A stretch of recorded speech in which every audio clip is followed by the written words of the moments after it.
Okay,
there's some movement in the property. You can see here we've got the opening up.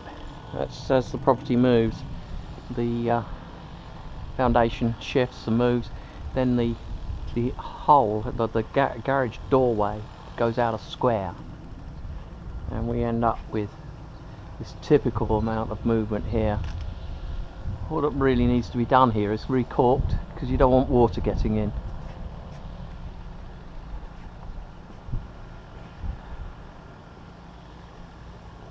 Let's have a look at the right elevation.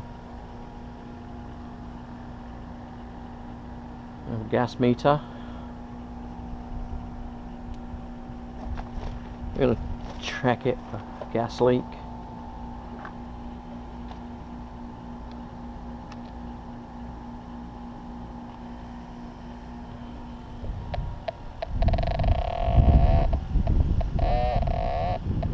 Now this is a gas detector, picks up flammable gases, and I always check it each day, make sure it's working by seeing if it goes off when I put it in my tank.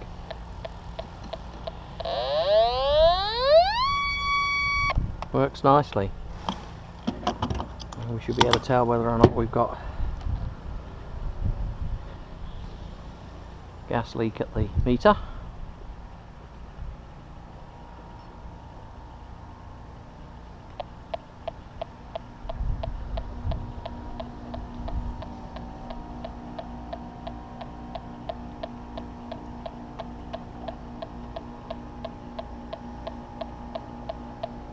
Okay, no gas leak. But what we do have is a water penetration point here. That needs to be sealed. And then we've got an electrical meter, and it should be corked along the top here. Our grounding bar is down here. See if I can get sight of it. It's completely buried, but here's the grounding wire. Now we've got the grade drying out. You can see there's a gap opened up here. It's pulling away from the foundation. That's not good. Need to reintroduce irrigation, got a sprinkler system, so clearly it's here, it's just not being used. Yeah, it's more of the grade here.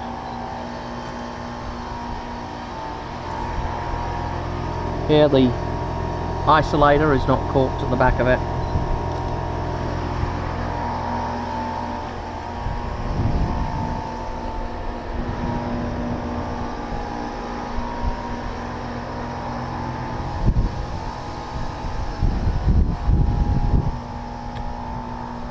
Well, this is the expansion joint. It's actually been filled with mortar.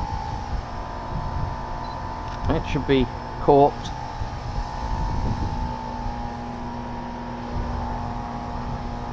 And it needs corking around the windows too. It's mainly to keep moisture out. This is the beater cork that was put on by the original builders, and it's too thin.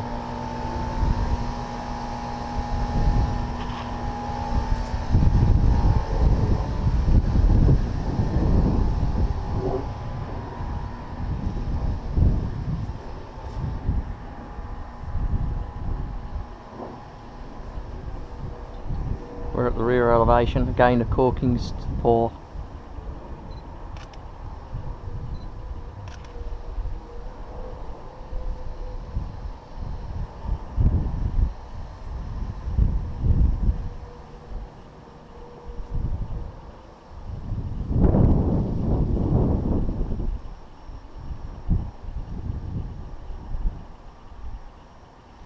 Now here we've got a gutter downpipe, and it's emptying directly over the grade, much the same as the other one there. They should actually have extensions on them, take them away from the actual house itself.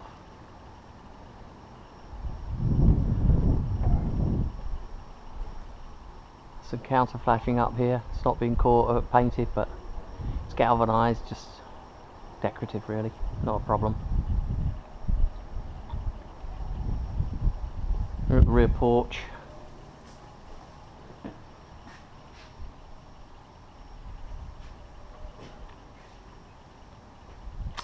And we have a power line takeoff here.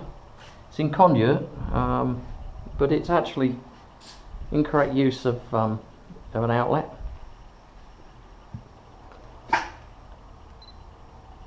Very well done, but wrong. Or where it's going. I suspect it's probably taking light to the arbor there. I don't know. Let's see if we've got a GFCI on it.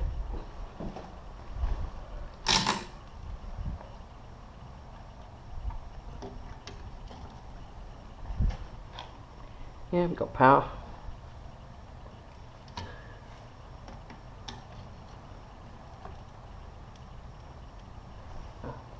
And it trips.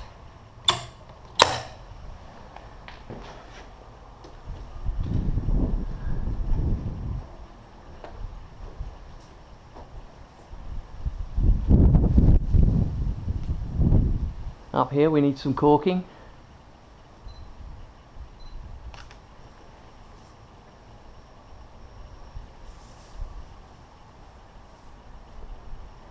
And we've got a water penetration point here where the hose bib's coming completely away from the wall.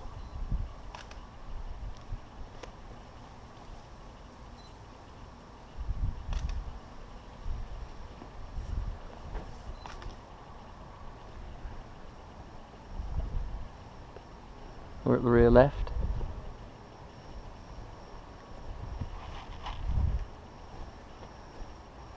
Again, we've got the down pipes.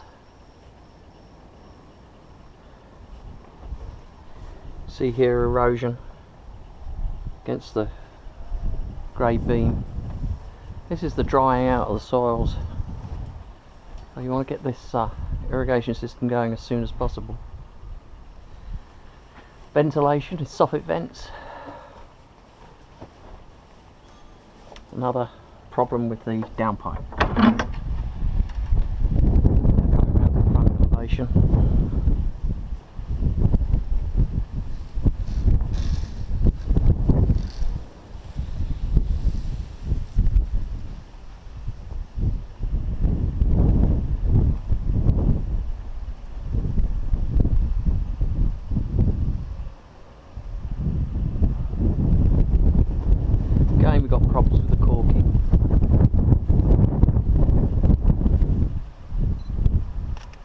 Holes like these that I'm photographing here, they can allow a lot of water inside the building and give you all sorts of problems.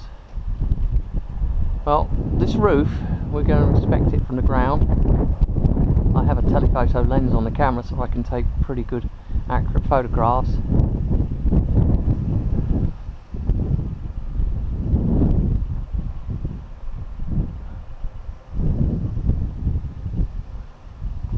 The reason we're inspecting it from the ground is that it's too steep to walk on.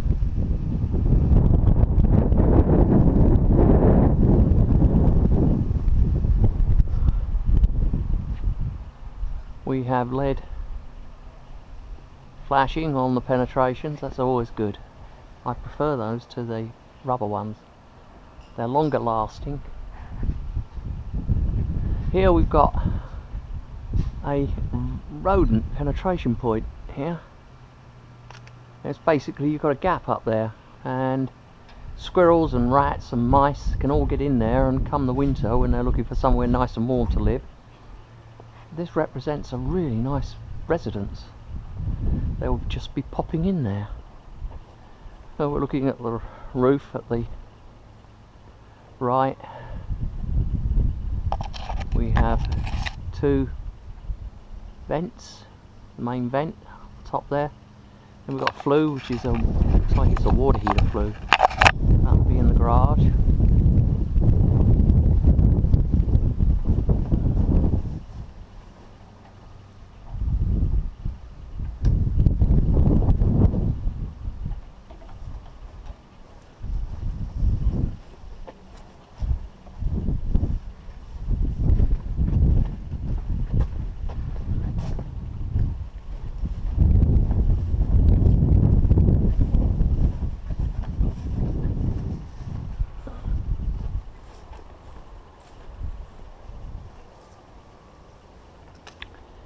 There's a furnace flue here.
Okay, quick summary of the exterior. It's in pretty good condition.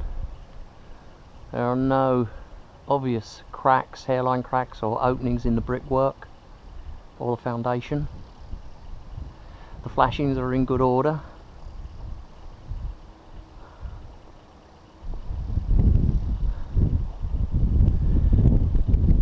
I'm going to be very picky here. You see we have counter flashing there, we have step flashing there without counter flashing over it. Counter flashing is installed this side. That comes down and over the step flashing, which is exposed here. So that's something that should be addressed. Water can run against the wall, get into the actual roof there. That just causes it to rot a little bit quicker. That's the only obvious issue with the flashing.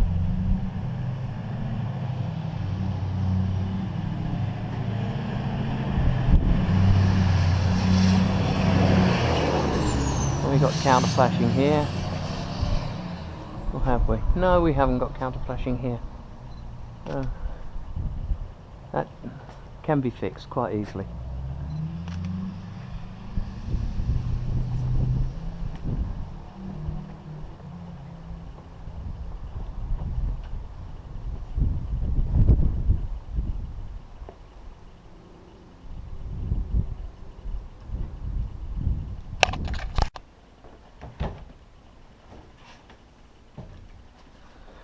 So we have a tankless water heater. Well, I'm amazed. It's actually correctly installed. Have a safety pan. A lot of them are installed without a safety pan. We have a temperature pressure relief valve, which is correct.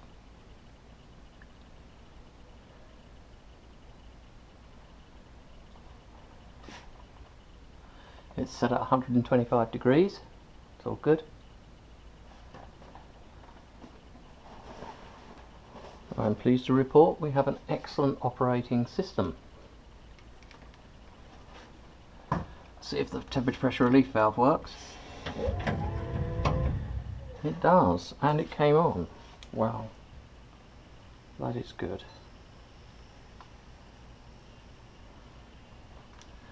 We'll just do a check for gas leaks. Frankly, I'm not going to find one, I know, because it doesn't smell. But I have been fooled in the past, thinking, no, there's no gas leaking here. Then I turn this damn thing on and it goes off.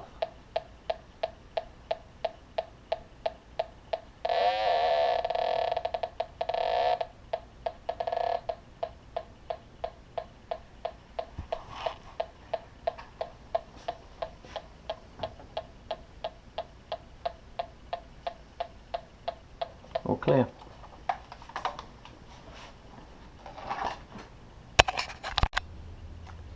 This is the attic inspection. This attic door should have a weather seal around it, around here. And the reason it should be there is a fire break. Obviously, fire can break out in a garage because it's going to have vehicle parts in it. And here we've got a door. It's a fire door. It's nice and heavy. So it's a mineral filled fire door. It's 20 minute, and that's a fire seal. This should also be, and it's not, it should be self-closing. So a self-closing hinge should be fitted, and a seal should be put around the attic hatch.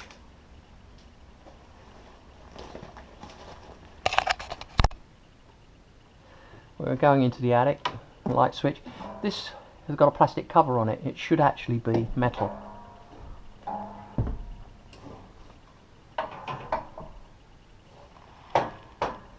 There's a vent to the soffit for the bathroom vents, that's good. And over the back here, that's the air vents for the water heater, that's good. Over here we have the HVAC unit, 12 inches of insulation, extractor hood for the kitchen. Insulation is undisturbed, this is excellent.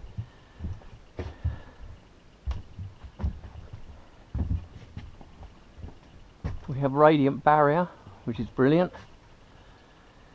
It really does reduce the heating of the attic during the summer.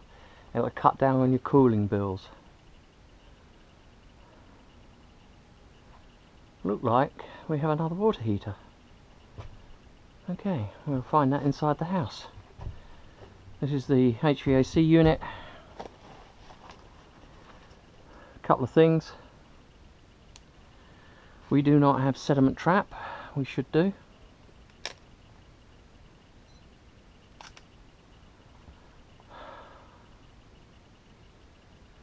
We don't have a P-trap, but I rather suspect this goes to a sink, vanity, and we'll look to see if there's a P-trap there, in which case we don't need one here.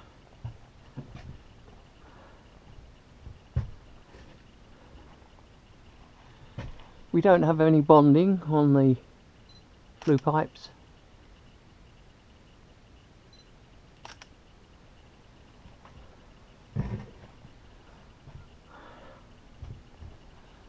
Overall, my assessment of the attic is good, especially the undisturbed blown insulation.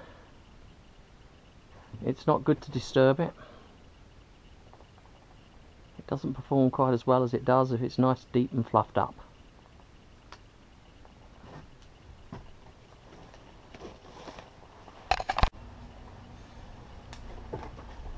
Check the garage door. closing nicely.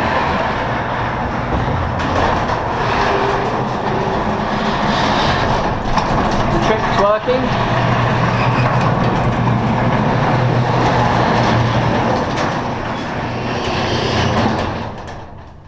The drive bar's working and there's no damage. All told, the garage door is in good operational shape. Now before we leave the garage, we can talk a bit about the panel. This is the electrical panel here, and you'll note there's a structure over the top of it, and I'm not able to get at the screw here, which means I cannot open the panel up. All I can do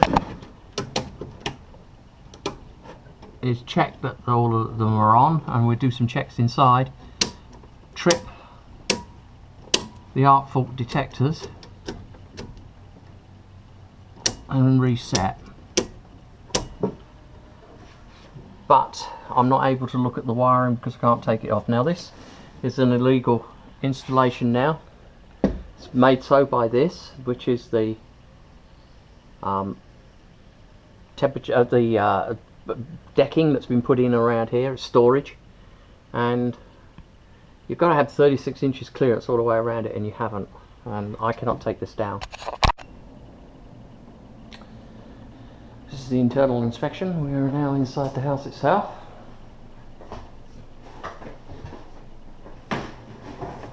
And we have a light, and we have a light switch. Good.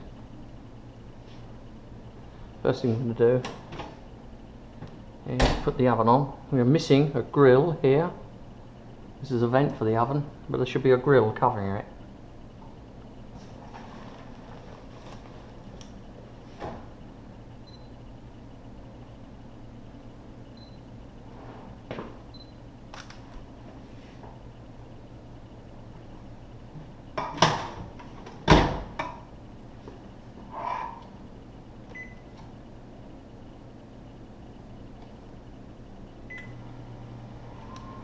Let's heat that up to 350. Put the dishwasher on, and then what we're going to do is test the microwave oven for leaks. Microwave leaks.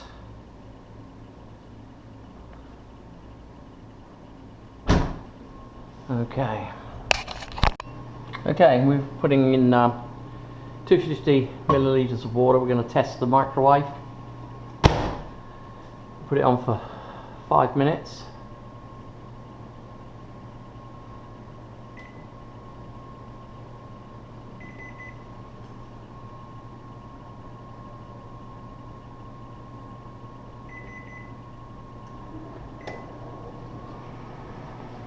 And we're going to zero the microwave tester. You've got 5 seconds, not 5 minutes.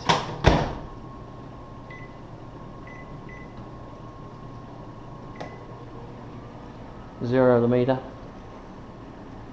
It's zero. Now we're going to test for leaks.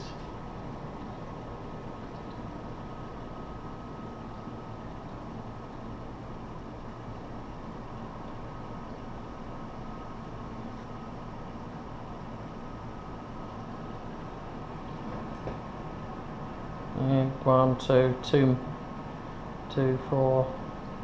It's very small.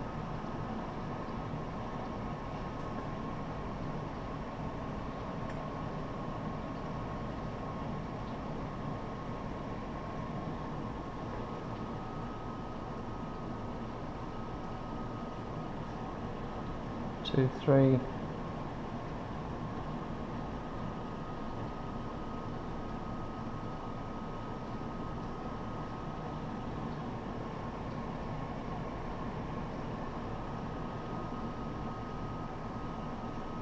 Okay, we got the highest reading was 0.4, which is perfectly safe.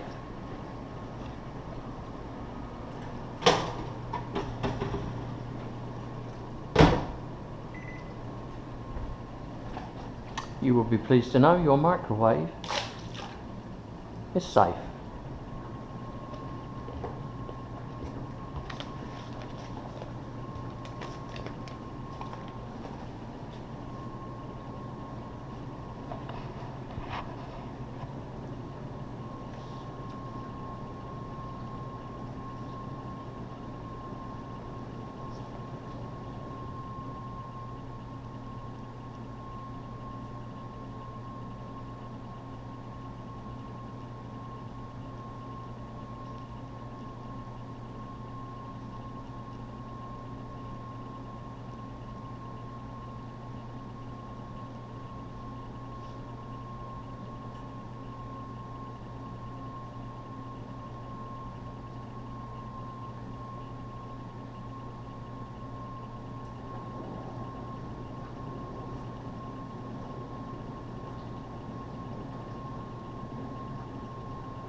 So we have a radiant plate here. We're going to heat it up.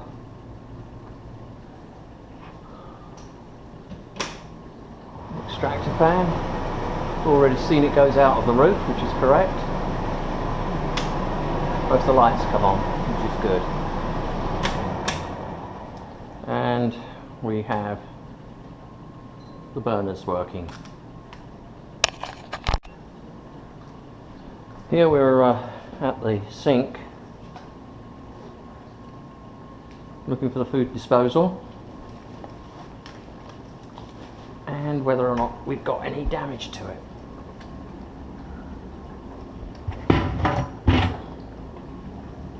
Looks like a new one's been installed.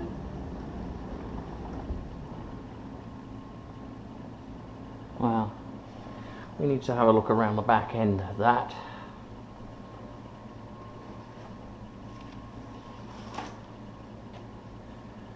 We have a way of doing it.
Working. Here we've got a faucet that's very stiff, but it's working okay. It's just a little stiff. These can be adjusted. It's probably been tightened down too tight.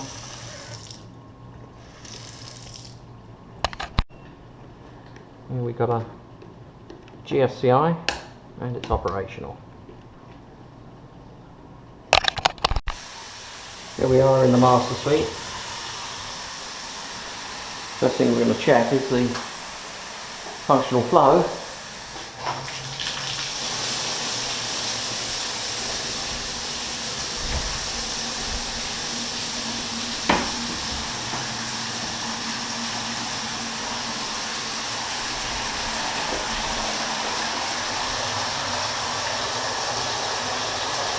Some hot water there. Hot water here.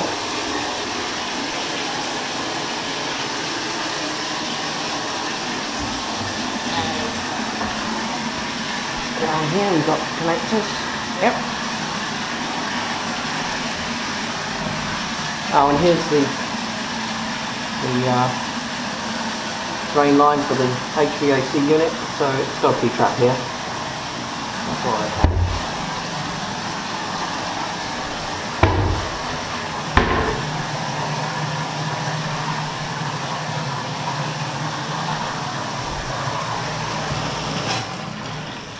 Hot water, good functional flow, more hot water. all good.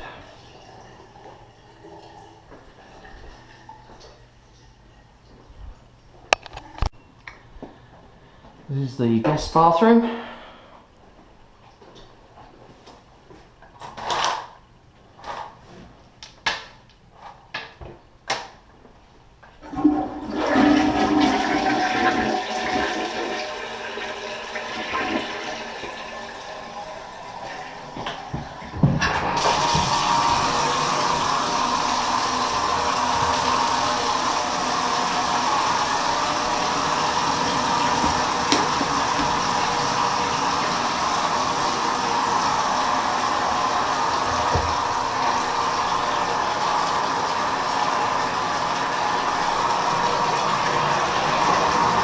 And then we have hot water. Shower's operational.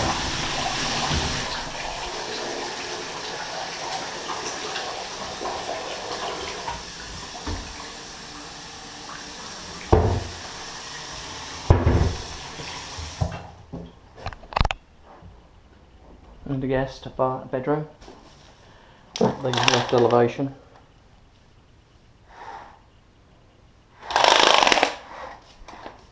Double glazed. Window opens.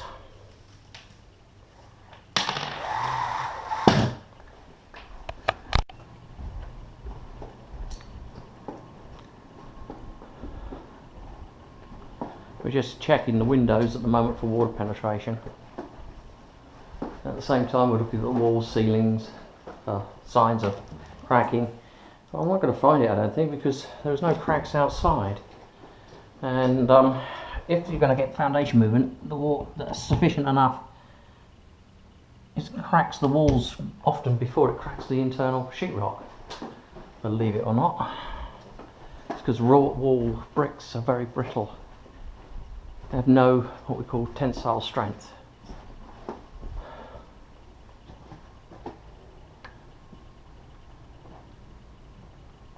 Okay.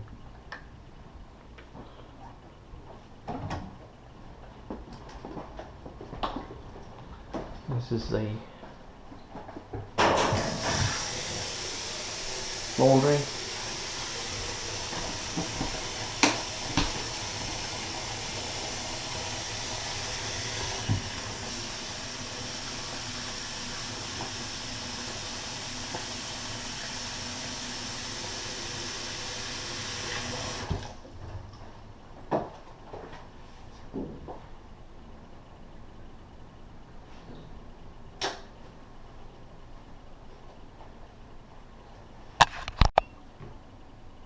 Okay, there's a small problem here. We're filling the sink with water. And this is a good demonstration of what happens when a vent, that's a plumbing vent, becomes blocked in some way. We don't know what the blockage is, but we do know it's there. In a moment I'm going to demonstrate to you what to look for when you want to check whether the plumbing vent is blocked. So we're filling it up with water, and get as much water in here as possible. In fact, why don't I just put the plug in for the moment. I'm going to fill it up.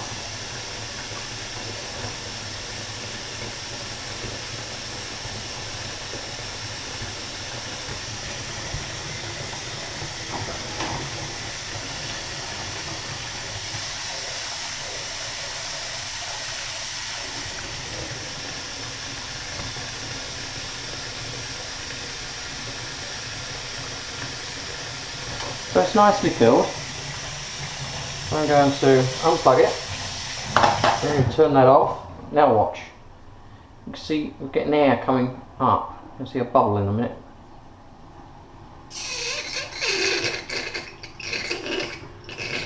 And we didn't, which means we've cleared the blockage.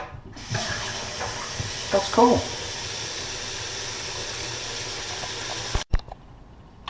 We're now going to check the AC system. It was set at 77. I'm going to take it down to about 50. I want it running, you see. I want to know that there's air coming out. Let's hold that temperature, because I don't want to get a false reading. And to do this, you can do it yourself. It's very simple. What you're going to do, you're going to go to the return register where the air goes back to the heater system, and there we will take a reading.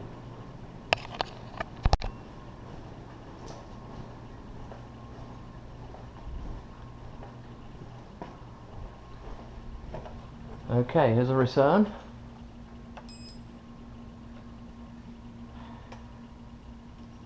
We just want to see what temperature it is, and it's 76. I'll simply take a photograph of that. Now we want to see that we've got cold air coming out. I'm going to let it come down a bit more. I want to get as good a reading as possible.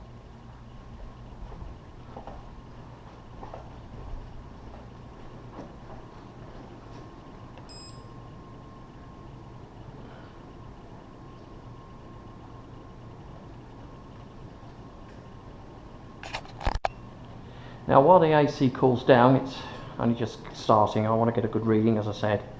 We're just going to do a quick scan with the infrared camera. We're looking for overheating outlets, wires in the wall that are getting hot, stuff that could cause a fire, and possible water leaks. Although finding a water leak when it hasn't rained recently is not really possible. You've got to scan with an infrared camera within 48 hours of a rainstorm if you hope to find it, because it's Texas, it dries out quickly.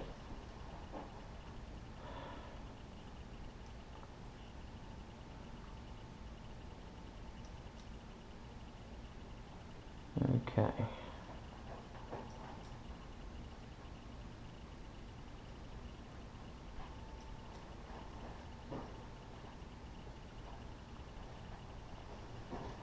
So that's the master as well.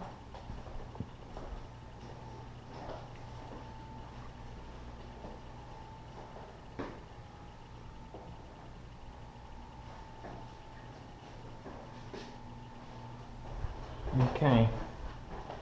The master's looking good. We can do the main living area pretty well from one position. We can scan it all.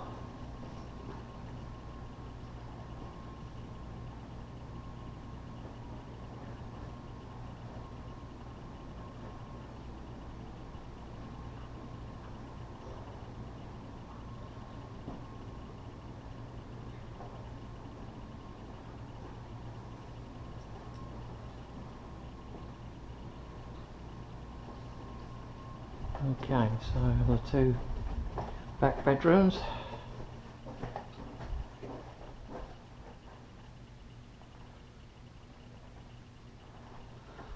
All's okay in here.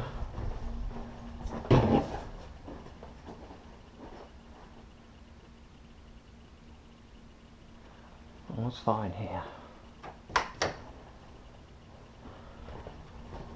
So, good infrared scan, everything's looking great.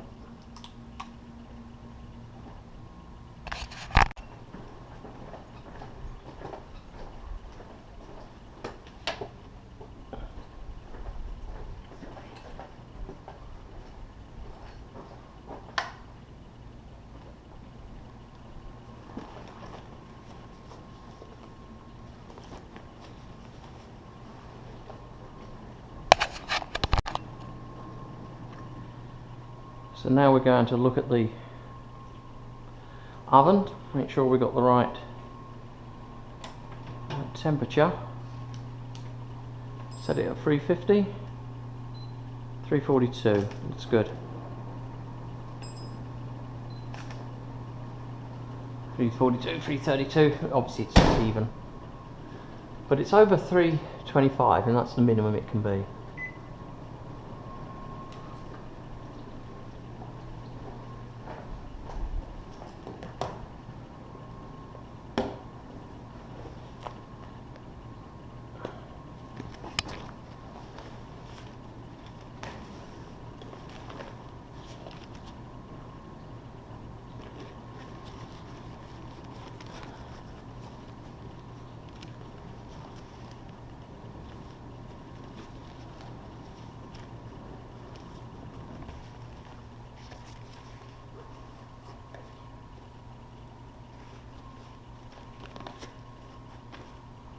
Okay,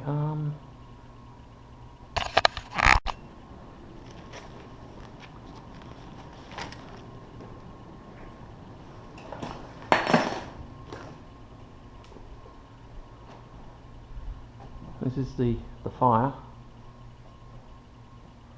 Uses pellets. I have no idea about the use of this fire. You're going to have to ask the sellers about it. I've heard of them, and I think it's paper or sawdust, and it burns it. But I know nothing more than that.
This is zone 2.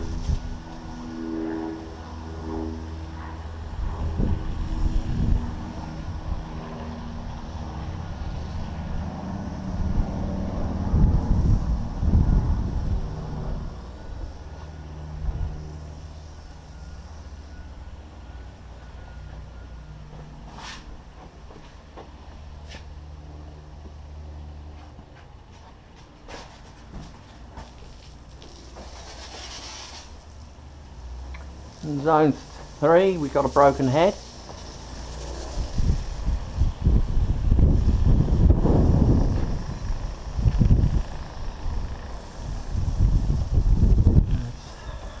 Let's get moved on to the next zone. Zone 3, broken head.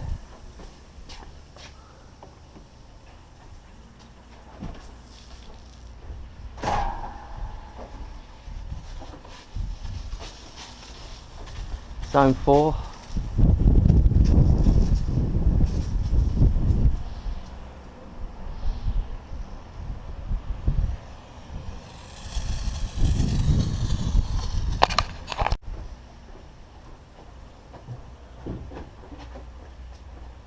I'll do zone 5.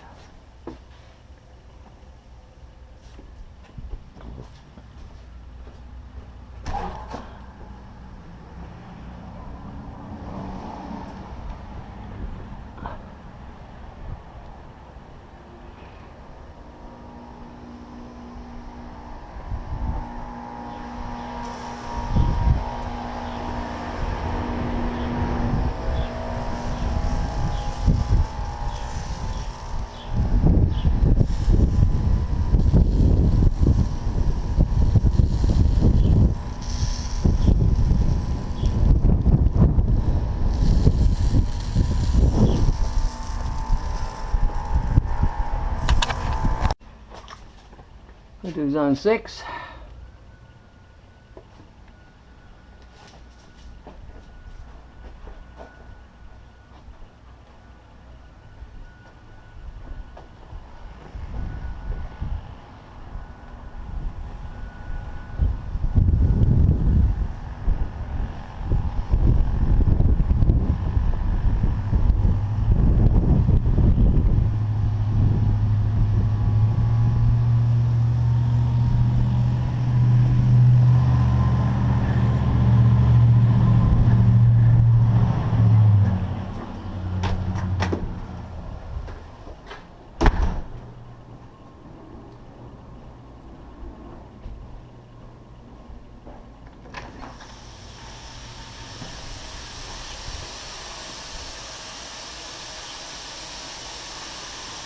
Okay.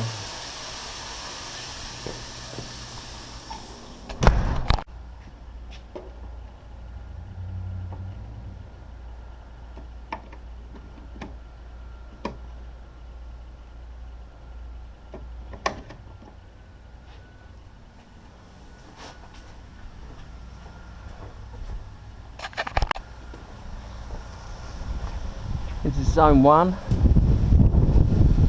We've got a bubbler. We've also got a broken head on zone 1.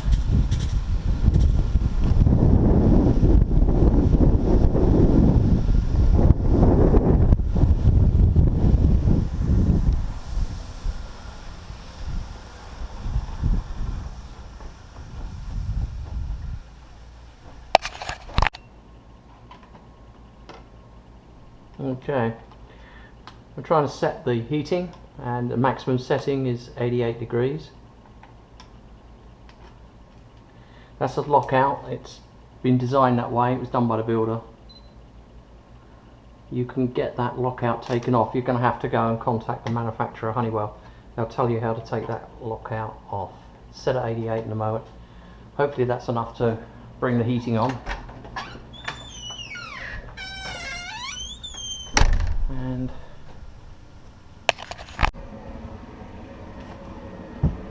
heating is on.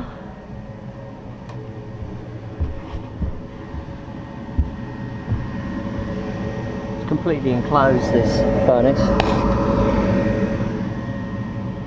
Although I can hear it working, it's not possible for me to get sight of the flames. And these units are actually screwed together, and we cannot take them apart as home inspectors.